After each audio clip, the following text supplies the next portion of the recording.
Welcome everyone to the latest episode of Inspired. I am super thrilled today to welcome Malcolm Hawker to the Inspired episode.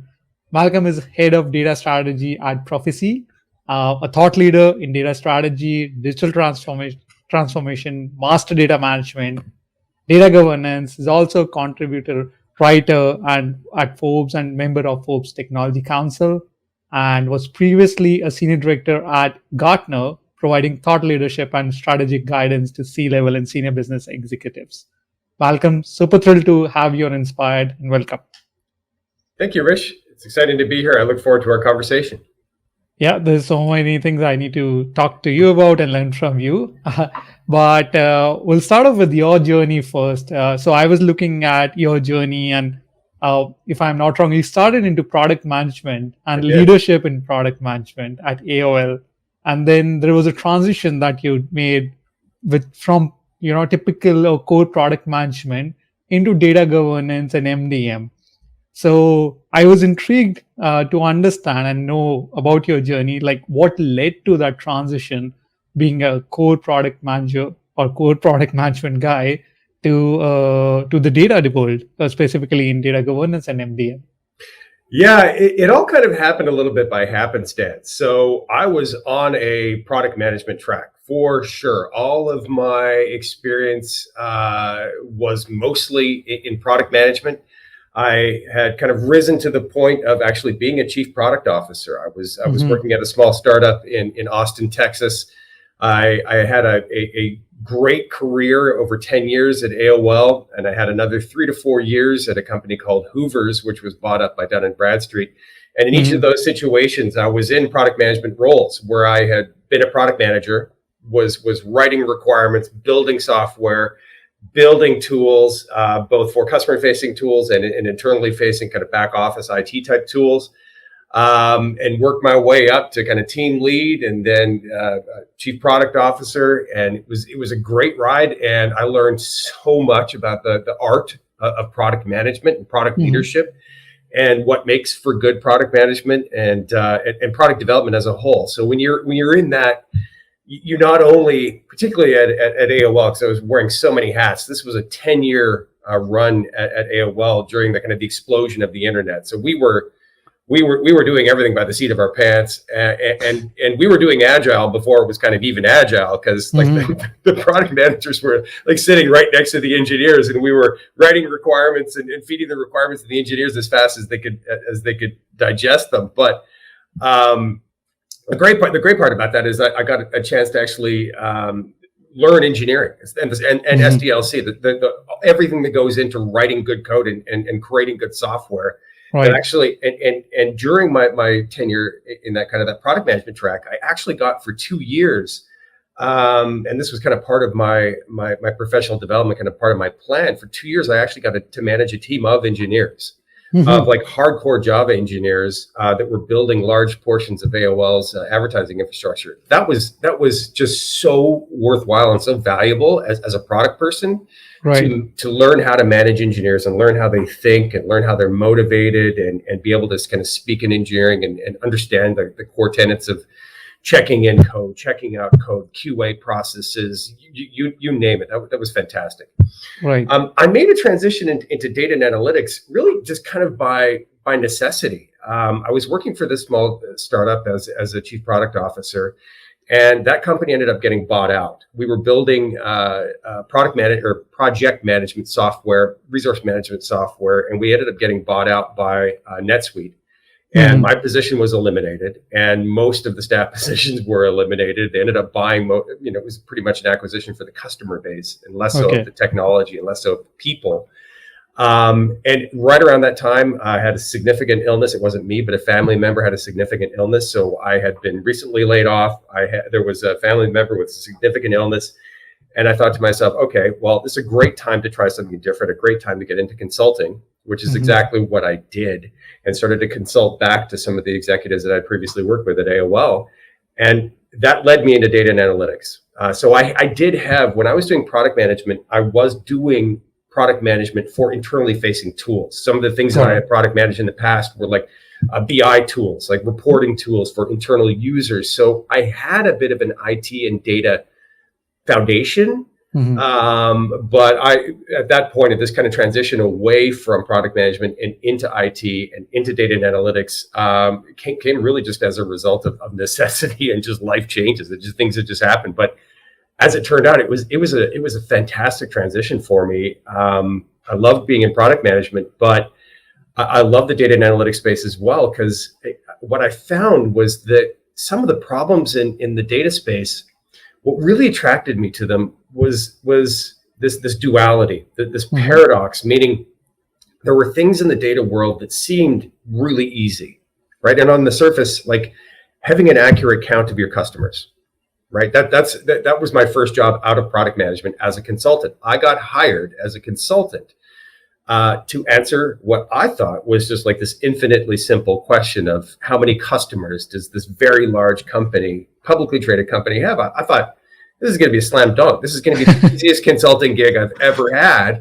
And because I'll set up Tableau, I'll run I'll run a few reports and poof, Easy. And I realized that data was in multiple places, and I was like, okay, well, that's not uncommon to have data in a few different marts or multiple data warehouses. But I figured, okay, this is going to be pretty easy. And then what I figured out is like, oh no, this is going to be really hard. And that combination of what appeared to be easy but was actually quite hard was that combination to me was incredibly attractive. And to this very day, that combination of it seems easy, but it's actually really, really hard. And a lot of people kind of avoid data and analytics for that reason. They avoid data management, MDM, data governance for that reason, because again, sounds easy, but doing it is really, really hard. And that's what's kind of kept me passionate and kept me excited to be in the space that I'm in.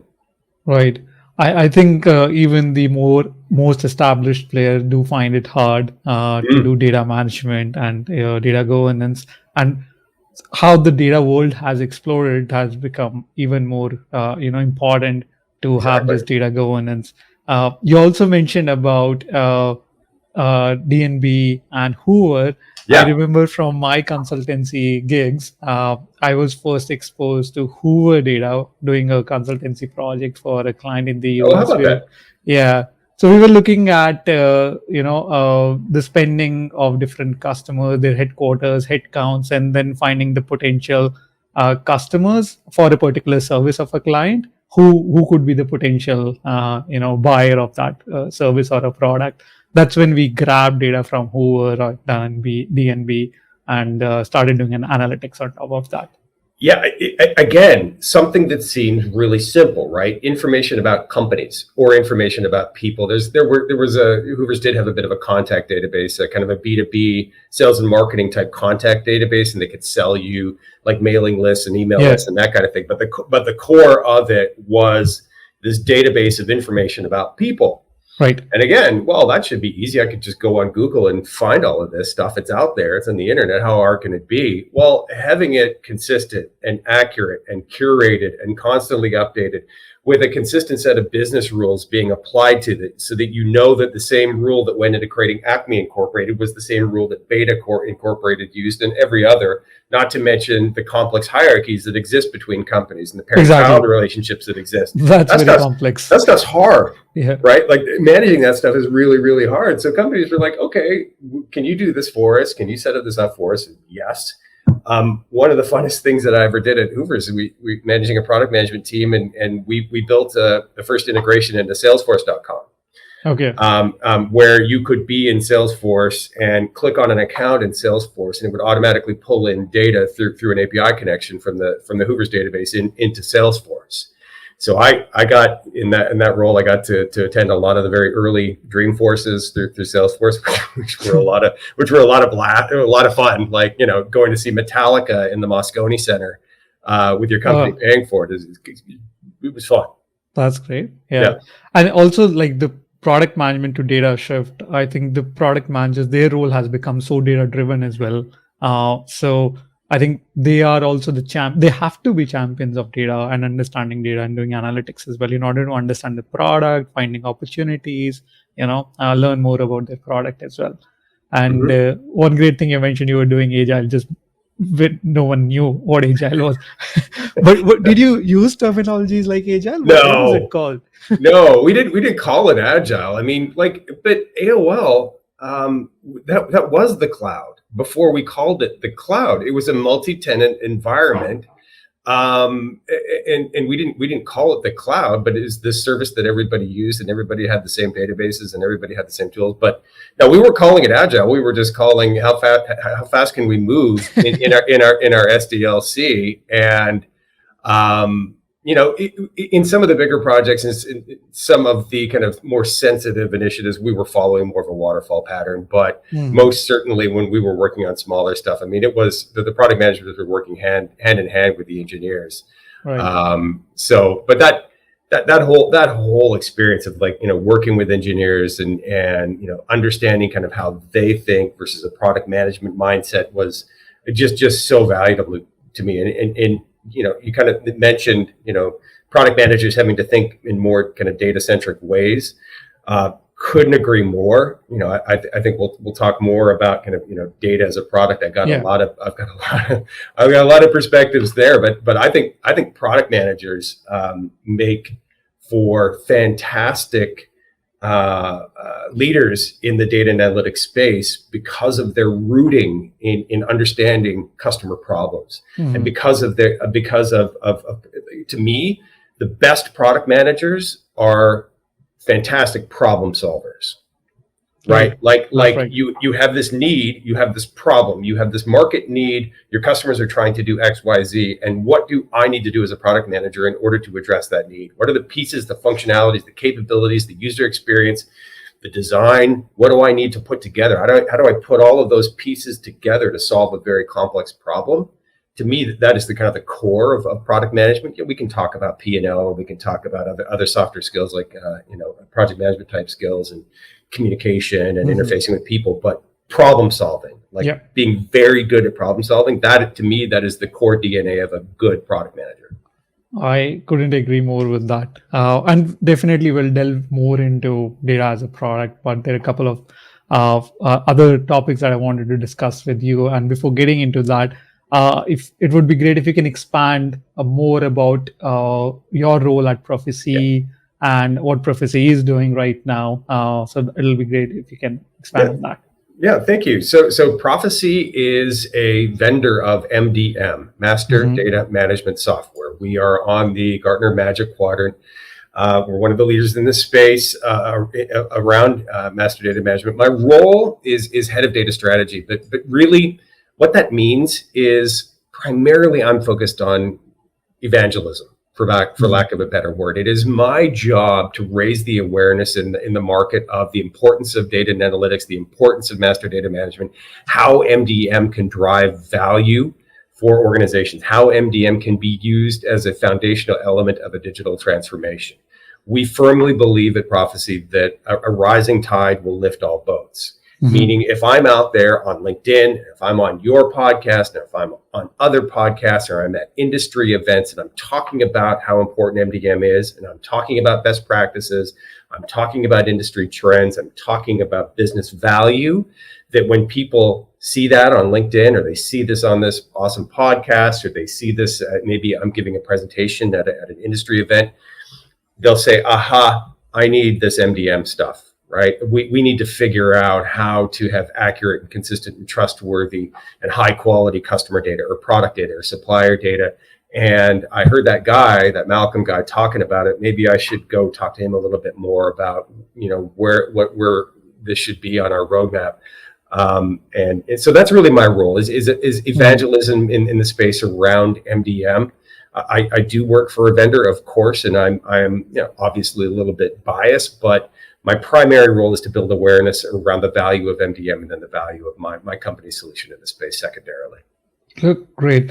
This is a very important topic because I think all of the business decisions today, as opposed to, say a decade back, now everything is reliant on data. Yeah, Everyone is looking for data, hungry for data, and then they take important or key business decisions, which impacts the bottom line of the business. Now, if that data isn't trustworthy, there's no governance around it. That means you might end up taking decisions which are not right for the business and ultimately not right for your consumers. Yep. which ultimately means you're going in the wrong direction or trajectory. Yeah. So if you bundle this all together, it tells you the importance of MDM and data governance and have criticality of having the right data and the governance around it. You're absolutely right.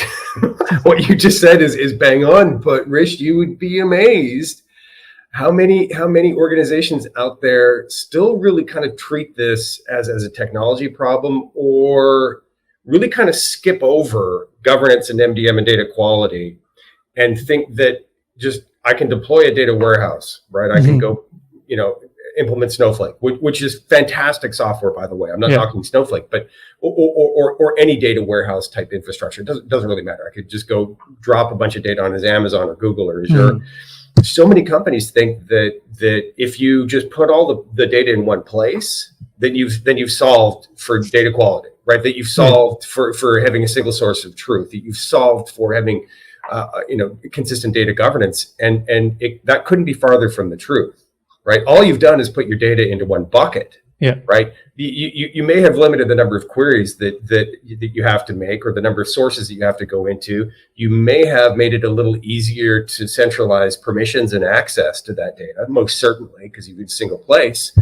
And you may have even put some cool analytics and visualization tools on top of it. Those things are great too. I've used Click, Burst, Tableau, Business Objects, you name it. I've used them all. Those are great tools. But if you have two records, one is Joe Smith and the other is Joseph Smith, and they're the exact same person, but you've got two separate IDs for them, which one are you supposed to trust? Right. And putting it into one place is not solved for that issue. It hasn't solved for the issue of your record for Acme Incorporated missing an address or having the address be incomplete or incorrect. So yeah, I'm all for using data warehouses, and I'm all for using cloud-based solutions for housing data. But if you don't address some of these data quality issues, you're going to have a lot of problems, right? And I see the same thing. I mean, I see that day in and day out. I see a lot of companies out there marketing around, well, just slap it into a warehouse and you've got your problem solved, or just slap an AI layer over top of it, and then your problems are going to be solved too, right? Well, no. We saw this 12 years ago with Hadoop, right? And companies went and spent a lot of money on big data infrastructures, a lot. And it didn't solve for any of the data quality issues. So executives were still running reports, looking at it as like, I can't make any sense of this. Or I see the same record 4 times. Or I have an agent in my call center who's logging into my application and seeing the same customer record 5 times. So that's the core issue that Profisee is trying to solve. That's the core issue that I'm trying to bring attention to in the market. And by saying like, hey, there are some great technologies out there. Don't get me wrong. Fantastic stuff out there, amazing tools. But MDM, first and foremost, is a discipline. It's a way of managing data. Secondarily, it's a software. Right. And that same is true with data quality. Data quality, they're software, but data quality as a program, it's inherently disciplined first. So those are some of the things that I'm trying to kind of, insights that I'm trying to bring to the market. Yeah. And especially like now we are in the era of acquisitions, mergers, right? So you're bound to have different organizations bringing in their customer base or their databases together. And then there are challenges of data when all those kind of mergers, acquisitions of databases also happen. And you've been at Gartner, and pretty sure you were heavily involved in providing this guidance to execs, particularly in MDM and data governance space, which would have involved a lot of research and client consulting. So as you explain the problems that we see in the industry about this discipline, understanding the discipline rather than the technology, do you think this is where the organizations fail or succeed today, or there are other things on top of that where the organization could succeed in implementing their MDM and data governance solutions? There's good news here, and there's some bad news as well. We broadly speaking, you could look at all data management, but let's focus on MDM because that's a comfort zone for me, not my only one. Is people, process, and technology. Right, it's simple. There's no new math there. This has been well known for a long time. When I look at a lot of the organizations, and you mentioned my time at Gartner, While I was a Gartner for nearly 3 years, I had 1,500 conversations with different companies. Like, so 1,500 companies, people, probably close to about 2,000 people at those companies, about what's working and about what's not working from the perspective of MDM and governance and data management as a whole.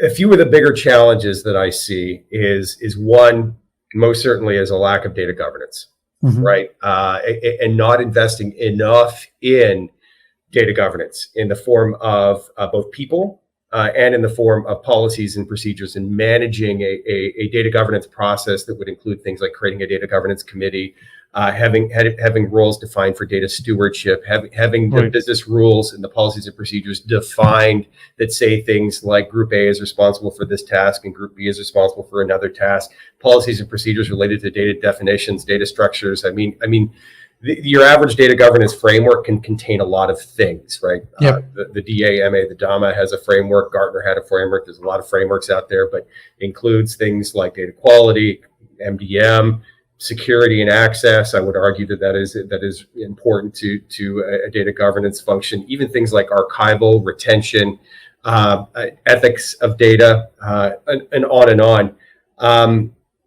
So number one problem that I see, number one challenge, is companies just not investing enough in data governance. The number two problem, maybe I should have said this first because I think it's probably closer to number one in terms of impact, is companies really, really, really struggle with understanding and quantifying the connection between investments in data and business outcomes. Meaning, do you have a business case? Like product managers, we have to create business cases or we don't get funding. Exactly. Right. For everything. Yeah. Right. But in the data world and in the IT world, business cases are fairly rare, and it's very rare in the MDM space. As a matter of fact, when I was at Gartner, we had research that showed 90% of data and analytics leaders could not quantify the business benefit that an MDM program had on their organization. So that is true. That is true. And from my experience as well, it has mostly been at a very superficial level. Absolutely. Yeah. Nothing in detail as a product manager would go through. Well, right. Because again, if we're in a product role and we didn't justify it, we wouldn't get the investment, right? So absolutely. So what I would see is, when I was at Gartner, I would ask my clients, well, do you have a business case for investments in MDM or data quality? You want to go buy a tool. What's your business case? Well, our data will be better. And I'm like, well, okay, but that's not really a business case, right? Yeah. Can you quantify increased revenue, reduce costs, or reduce business risk, or some combination of those three? Well, no, Malcolm, you can't do that. That's impossible. You can't do that because the connection between data and outcomes is indirect, right? There's not a one-to-one correlation between better customer data and more sales. And I would say, well, time out. there actually can be. There most certainly can be, because I guarantee you that your sales organization has metrics around things like, if I have one more qualified lead, if I get a sales lead, what will there will be metrics that will say that there's, what chance will it convert? And if it does convert, how much money will that bring to the company, and how long will that customer stick around? What's the average life cycle of a customer? So if you could deliver one more qualified lead, or if you could do that faster, or if you could get a product on the shelf faster, whether it's product data, customer data, employee data, I would argue, yes, absolutely, you can build business cases here. But most data and analytics leaders are not doing that. That means that they struggle with scope, right? Again, product managers, they know if you've only got time, people, and money. Right. And if one of those has to go, well, then you have to limit your scope. And in the data analytics world, I would ask all the time, okay, what's your scope? All right. Well, it's customer data. Well, that's everywhere. Yeah. That's not really a limitation on scope. So if you don't have a business case, it's really hard for you to limit your scope. It's really hard for you to prioritize, right? It's really hard for you to understand where the biggest benefits are going to be, right? So every effort then, at that point, all efforts become the same, right? Because you can't differentiate whether doing A or B or C is going to drive more value for the business, right? So it inevitably leads to scope creep. It inevitably leads to situations where data analytics leaders can't justify the things that they're doing. They can't prioritize. They have a hard time getting stakeholder involvement and engagement and stakeholder buy-in, because inevitably, If you are looking at MDM, inevitably where you are getting towards is a place that requires business process changes. Yep. Right? Because today, chances are your onboarding processes are broken, or your supplier processes are suboptimal, or you allow salespeople too much latitude in a CRM to do whatever they want. And if you want to fix the data problems, you have to fix some of the business processes that are involved in creating that data. So you will have to have difficult conversations with business leaders that will say things like, well, hey, we need to make this field a required field now. It hasn't been. It's been a free text field, and salespeople fill it out with whatever they want. Well, we need to change that.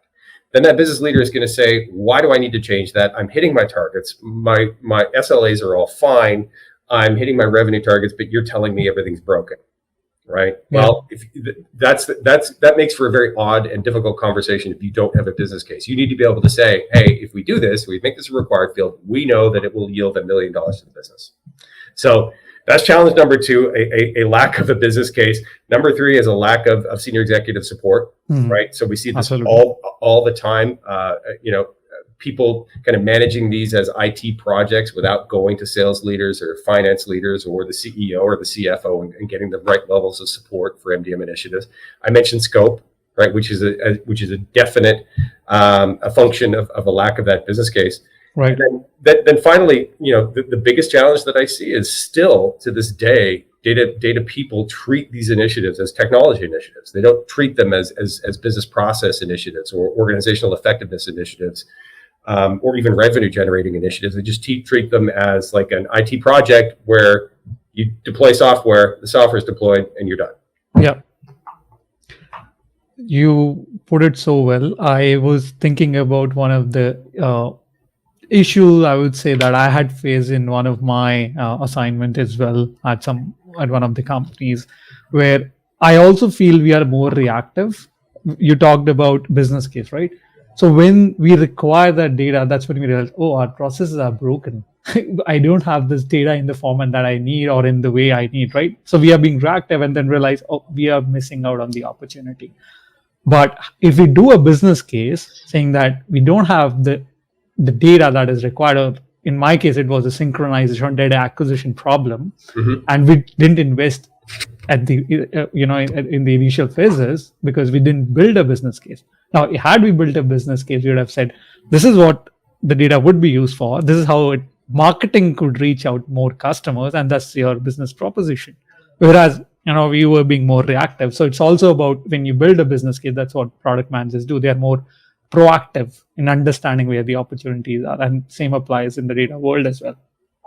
Yep, bang on. But this is another reason why I think product managers make for fantastic program leads in the data and analytics world, because they know how to build business cases.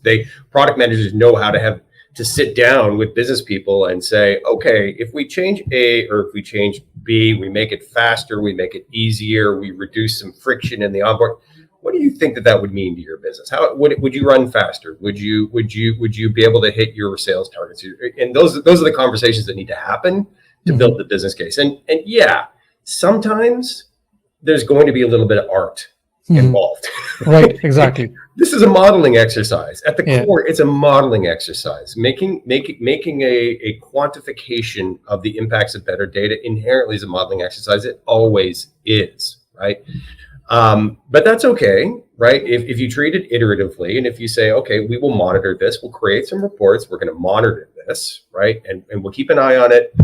The model will get better as we go. We'll refine as we go. But getting the right people involved is so important, right? Within any business unit, there's always 2 or 3 people who are the people who kind of do the annual budgets. They do the planning, they do the forecasting. They're like the Excel people for whatever VP of supply chain or VP of product manager, whatever. Find those people and work with them. Those are the people you need to work with. Right. You have summarized in few bullet points, I know, the strategy or the steps the organization should take in their MDM or data governance journey. And we have been talking about having a product lens as well. So I wanted to I think it's a great segue to discuss more about data as a product. And you have specialization in both product management and data. So if you can share your experience with us on data as a product, the concept, if you have to define it, how would you define Yeah. it? Maybe some examples would be great. And Yeah. I know sometimes it gets confused with data products. So, Yeah. Yeah. like, Yeah. some people would use it synonymously. So, if you can share some insights into that as well. Yeah. My experience with data as a product is kind of frustrating. Okay, expand on that. Yeah, and it's kind of frustrating because I think I think what I see is data and analytics people, right? Which are IT people, right? These are the people that are managing the data quality program, the MDM program, or the data, the Tableau or Burst, or maybe even a data science program. That's all cool stuff. And these are really, really smart people. Don't get me wrong. But this notion of data as a product, what I see is that those people, right, my people, IT people, tend to look at the world from the bottom up, right? When you say data as a product, it inevitably leads people to look at things at the most minute level, right? The most atomic level possible. And they will. And what I'm hearing, and I see out on LinkedIn, at conversations I was at a conference a couple of weeks ago at a CDO conference in Boston, where people were presenting about data as products, and they start talking about, well, that's a field, or it could even be an attribute of data. That could be a product. And I'm like, well, I guess it could be, right? And a little chunk of metadata or an attribute or field could be certainly you could productize that. But what happened to looking at this through the lens of the problem that is solving? Right? Exactly. Like product managers tend to look at the world from the top down. Yep. Right. And they go from the need into the component parts that are required to fulfill the need.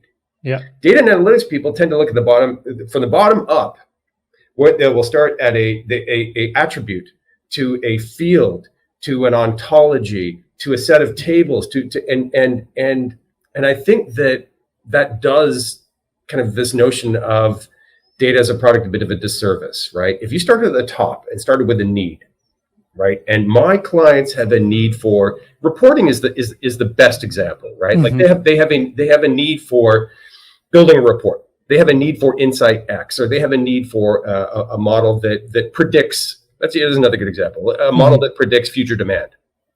Right. That's a very specific need that you can kind of put your hand around. You can build a business case around it, start there, and then work your way into the fields or attributes of data that you would need in order to fulfill that. And just like building a car, right? My customers need a car. I don't hear anybody, I would imagine, I haven't been at a car manufacturing plant recently, but I can't imagine that the product manager is sitting around thinking, is that individual nut or that bolt, is that a product? I think we're going to call it a bolt. A bolt is a product. A nut's a product. That individual washer is a product too. And over there, this thing, everything. A brake pad is a product, and that actually might be a product. And we could. It's a unit of sale. So my point here, Rich, is that in the data analytics world, I love. Don't get me wrong. What I love is the data management as product management. The application of product management disciplines to data management. That I love. I love that. If we could do more and more of that, the application of product management type disciplines into the world of data management would be a much better place. Would be more, I would argue, would be far more customer centric. It would be far more effective. It would be far more productive. We'd be able to quantify the business benefits that we were driving. We would be able to prioritize our efforts. We would be able to spend money more efficiently. But what we do instead is we get in these arguments about what is a data product, and is it a field? Is it an attribute? And that it's not helping, right? Because it's backwards. Right. Start from the need, and then you may be able to have a unit of sale all the way down to that individual field or that attribute, and that's fine. But starting with the need and then figuring out what goes into that need, I think is where we should be starting. So, a lot of this has to do, data as a product. A lot of the current kind of mania there is thanks to a big infatuation right now with the data mesh. Yeah. And which is really kind of a core tenet of the data mesh is this notion of data products, right? And you should treat your data like a product. And I'm like, okay, again, fine. right?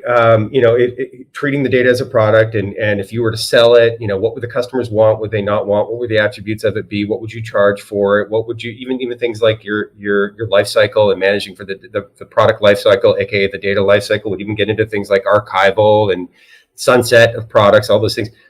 That stuff is great. Like, I love it. But what I see is a lot of energy being wasted with debating online about whether a field of data is a product. Right, right. So I agree. 100. You put it nicely. And it's all about having that holistic view or a bigger picture and understanding the problem that your data product is going to solve for the consumer. yeah, And that consumer could be internal, could be Yeah. external, anyone that you're working with. And sometimes it could, there's a new other concept as well, which is being spoken about when we talk about data as a product, is also DaaS, right? Which is data as a service. So how do you think like these two differ from each other? Is it you go through a maturity curve from data as a service or to DaaP, or from DaaP to DaaS? That's a great question. So, I've tinkered with the idea of data as a service, right? I worked for Dun & Bradstreet for a number of years, and that's data as a service. You buy a subscription to data, and it's most certainly, it's API driven, and you use it as you need it, and you don't actually technically own it. You just subscribe to access to the data. In theory, if Dun & Bradstreet wanted their data back, they under their contract, they could pull it back because you don't own that data. But yeah, data as a service could be a lot of different things, right? It could be a subscription to data. I think when I hear data as a service, that's really kind of what I think. It's like you're subscribing to some sort of data, which is a product as well, right? So if you're selling data as a service, I would argue that that's a data product, and there's a lot of gray area there between the two. But yeah, I think data as a service is like, it's just like you were subscribing to software, you could be subscribing to data. Right.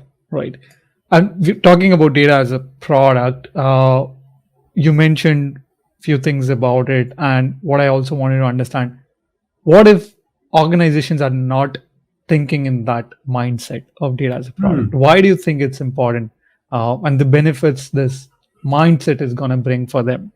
Yeah, well, I think if the company is thinking of data management as product management, right? If they are applying product management principles to data management, I honestly think that will give them a competitive advantage. I truly believe that if they were looking at data as a product, I think it would drastically change a lot of internal processes, right? I think it would bring more maturity to things like building business cases, more maturity to understanding customer needs, to defining customer needs, right?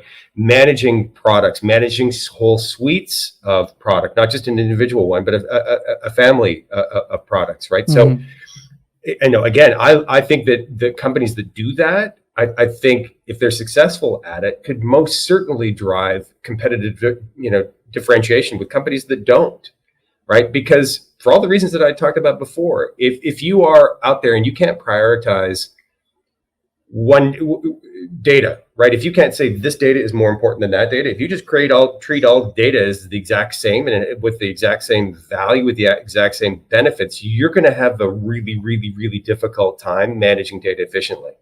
Not to mention the fact that the amount of data, right, the 3 V's of data are exploding, right? So if you can't prioritize data, if you don't understand how data is being used within your organization or how it's being used externally, you're going to have an awfully hard time, right? Product managers, that's what they do. How is this product being used? I can remember when I ran a product management organization, we would hire like these testing companies and put people in we were building software. And put people into these testing scenarios and watch them interact with the product. How are they actually interacting with it? What's working? What's not working? Where are the buttons working? Where it's not working? Right. And if we started to do more of that in the data world, right, where we had data as a product, this could be immensely valuable, I think, to data and analytics organizations and to CDOs. Yeah. Right. Yeah, I mean, there is some aspect of selling data, like data monetization. I mean, I think that's where, if you were to look at this from kind of like a Venn diagram, that's where there is the between product management and data management. Like data monetization is the kind of the closest thing to like, building and selling a product. But honestly, not a lot of companies are doing it. Yeah. unless it's their business, right? Unless it's like a Dun and Bradstreet and it's their business to sell data. So few companies, I forget the exact number, but when I was at Gartner, I know that we had done some research around this, and it's a very, very small fraction of companies. I want to say fewer than 20% of companies, and probably even less than that. Don't quote me on that number, but a very, very small number of companies are actually monetizing their data, right? Selling data for money. But if you treated data management as product management, integrated product management disciplines into data management, I think it would be an easy stretch to move into data monetization. Yeah. Right. And go ahead. Yeah. No, I think I was just thinking of some scenarios. I do think applying these principles sometimes also help in channelizing your resources, your company, your people in the right direction in terms of data as well. Because think of, you could build a fancy model to every problem, and data scientists say it's going to solve it, but maybe that's not a consumer problem at all. Consumer problem is something else. So having a product lens doesn't look at from the technology perspective as to whether you're just putting an analytic solution or a reporting or a jazzy model. It's about solving the problem. So couldn't agree are more. you actually channelizing your resources in that way, which also talks about then the ROI on your data as a product, right? That's your ROI basically. Yeah, I saw this with big data, right? And I saw this with a lot of companies' investments in Hadoop, which for many companies turned out to be an exercise of creating a lot of very, very, very interesting answers to questions nobody was asking. Right? Like, oh, look at this correlation I found. Right? I found a causal relationship between eye color and employee tenure. People with blue eyes tend to stay employed longer. Nobody's asking. Yeah. Right. Like, how am I going to action that? And but besides that, like, hey, head of HR, did you know that people with blue eyes stay around longer than? And by the way, guys, I don't know this to be true. I'm being glib, but that's the kind of stuff I'm talking about. These interesting causal relationships that nobody really was asking about and couldn't figure out how to operationalize anyway. Right? Yeah. So to your point, Rish, yeah, if you first start with the need, the need here is we need to find out. We need data that will help us predict employee tenure. Okay, that's great. And maybe down the road we'll find out that their eye color has something to do with it. I doubt it, of course. But start with the problem first, and then come up with the answers. But instead, so often what I see in the data and analytics world is they come up with these answers and say, oh, okay, well, can you use this? Is this worthwhile to you? I found this cool stuff. I built this amazing AI model that. But is it worth anything to you? Like, well, that could be an awfully big waste of money. Right. We have talked about like one of the pillars of a typical consumer product, which is like understanding the need or business case, right? But a consumer product has a lot more different pillars that are applicable, like usage, support, usability, reviews, identification, specification, even security and documentation. All of these are different pillars that you can apply to a typical consumer product that a product managers would think about. Yep. Do you think all of this also could be applied to data when we think of data as a product? Yep. Can you maybe if you can help us unpack maybe one of these pillars that you think we would not think? Usability. Usability. Right. That's a way of describing what in the data world, the phrase we use is fit for purpose. Right? Is this data fit for the purpose for how it's going to be used? Right. That's, to me, that's usability. Is it usable? Yeah. Right. Like it's a slightly different twist of the word, but the intent is the exact same.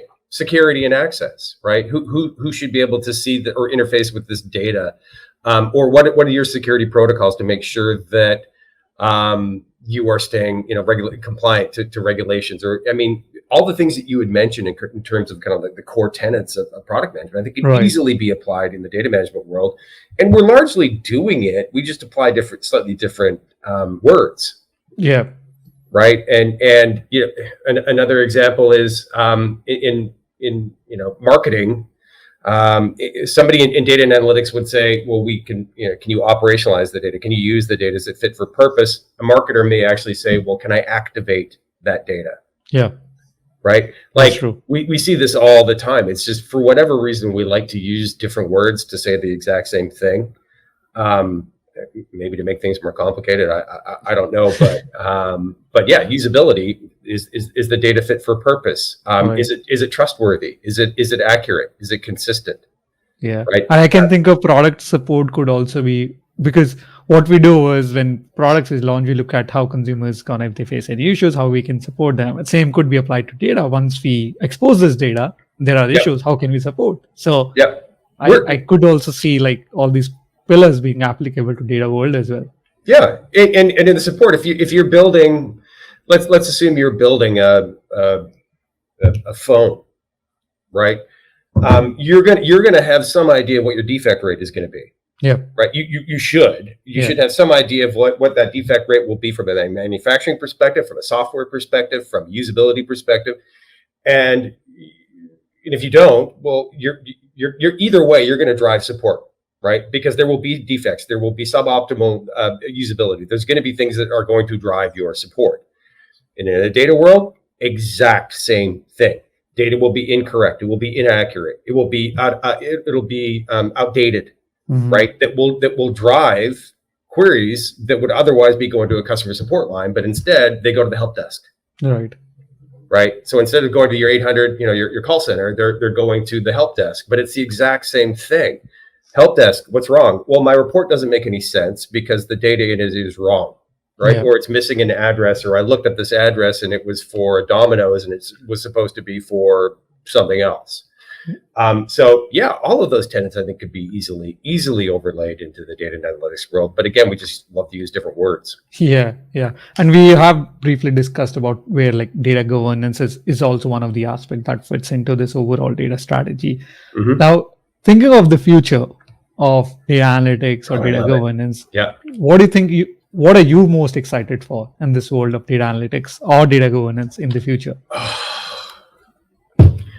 Well, there's a few different things. So one, I'm excited about the future in general, just because we know that there will continue to be more and more data, and there's going to continue to be a need to figure out all of this stuff, right? So I like paying my mortgage and I like having a job.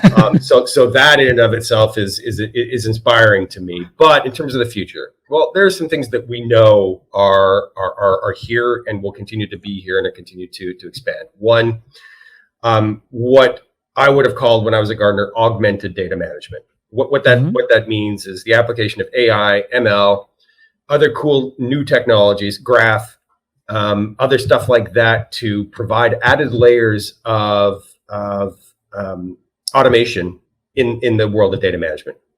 I would put the creation and management of data fabrics into that bucket as well. Slightly separate topic, as a data fabric is an architectural pattern, whereas these other things are unique, discrete technologies. But there's more and more data, and we are more competitive than we've ever been. Customers and users are desperate for insights, right? They're desperate for competitive separation. They are desperate to fulfill on the idea of digital transformation. That means that more data is needed to drive the insights that will drive the differentiation. That means that with limited numbers of people, we need more and more automation in the data space, right? Absolutely. That will come through the lens of AI, that will come through smart robots that are able to do things like fix for data quality issues, or kind of fix data in real time, or more even the basic form is, training ML models to steward data in more automated ways, or to learn off of what people are clicking on and not clicking on, or what data stewards are doing and not doing, and enhance models to help with data stewardship and data quality management. Graph is pretty cool. More and more graph applications of data from the perspective of relationships, because graph is very good at managing and showing relationships that can be really powerful to understand context in data. Yeah. Right. Where before, data management and data modeling was this very structured exercise. Now we've got graph that'll say, hey, listen, there's other things here that are relevant to a customer or a product or an asset that you may not have known about. Right. So it's actually practical graph is an inherently practical application of unknown knowns to me. Right. Right. Which is pretty cool. Other future things. Well, I honestly believe that blockchain and distributed ledger technology will be transformational. Yeah. I have a hard time seeing a future where distributed ledgers do not play a role in data management. They're purpose built for some use cases, not all. Not all. Don't get me wrong. I can already hear people out there saying, well, wait a minute, they're immutable, and how could that ever, like, immutable does not mean not changing, right? Ledgers are just read and write. They're not updated. Yeah. Right? You can change ledgers, right? It's not just because you put a row into a ledger that it is there forever. That's the immutable part. But things like data lineage, data provenance, right? Supply chain management, like understanding where things are touched in the supply chain. I happen to think that consumers are going to demand more and more insights around the provenance of things like food, right? Mm-hmm. If I'm eating a head of lettuce, who touched it? Where did it come from? Was it ethically sourced? That's a great point. Yeah. Right. Like, and I want to be able to see the entire lineage of this head of cabbage. This is already done. There are some very expensive restaurants in the world. That I know of one in San Francisco that has meat with a pedigree. Okay. Right. Like, where did the meat come from? It's like Kobe beef, like insanely expensive Kobe beef, but we'll show you where it came from. Where was the cow raised? What was the cow eating? These are perfect use cases for ledger technology. Yeah. That's kind of step one. Step two is I do actually see blockchains playing a role here in this notion of what I would call the creation of shared data networks. Mm-hmm. Right now, MDM is a centralized pattern of data management where every large company has their own MDM. Mm-hmm. And sitting within those databases is information about people and about companies that is being replicated over and over and over and over and over. Acme Incorporated appears in one company's MDM, it appears in another company's MDM, and it appears in hundreds and thousands of companies of MDM. And that data is being stewarded and managed and governed largely, not entirely, but largely the same way, mm-hmm. with a whole bunch of centralized points of management and stewardship and governance. Why can't we put MDM over top of those MDMs? Why can't we start sharing some of that data? And why couldn't we even implement some notion of a token, or dare I say a cryptocurrency, to reward people for stewarding and managing the quality of the data in that shared asset? Right. This is the business model of third-party data services like Experian, like Dun & Bradstreet, like others that create and manage data in centralized ways, where they get the value of curating, of managing, mm-hmm. of managing the business rules for those databases. But I could easily see a world where in the future we decentralize that, where the management is put into individual nodes, and we create through DAOs, decentralized autonomous organizations, the governance rules and even the motive and even the financial incentives to manage that data in more of a shared way. Right. So I think that's cool stuff. Yeah. Those are some interesting use cases that you shared. Yeah. So hey, I could talk for this stuff for a whole other hour if we wanted to. I wish we had more time, but those are some interesting technologies, as well as, of course, blockchain. I definitely agree with. But you have opened my eyes to different use cases as well. Obviously, I've seen use cases that it will be helpful for, but thanks for sharing that.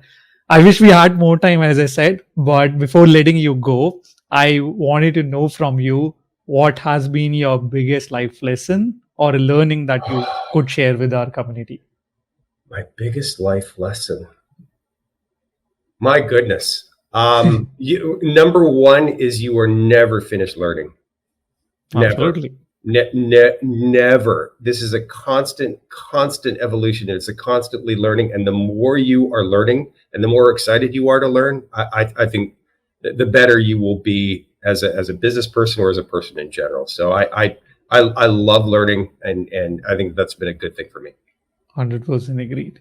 Well, thank you so much, Malcolm, for being with us. It was such an insightful conversation and having you on Inspired. I wish I had more time, but we can Next time. definitely next time chat more about it. And many thanks, everyone, for tuning in today. If you know someone who you think we should interview, or if you would like to connect with me, drop me a line on LinkedIn, Instagram, Twitter, or Facebook.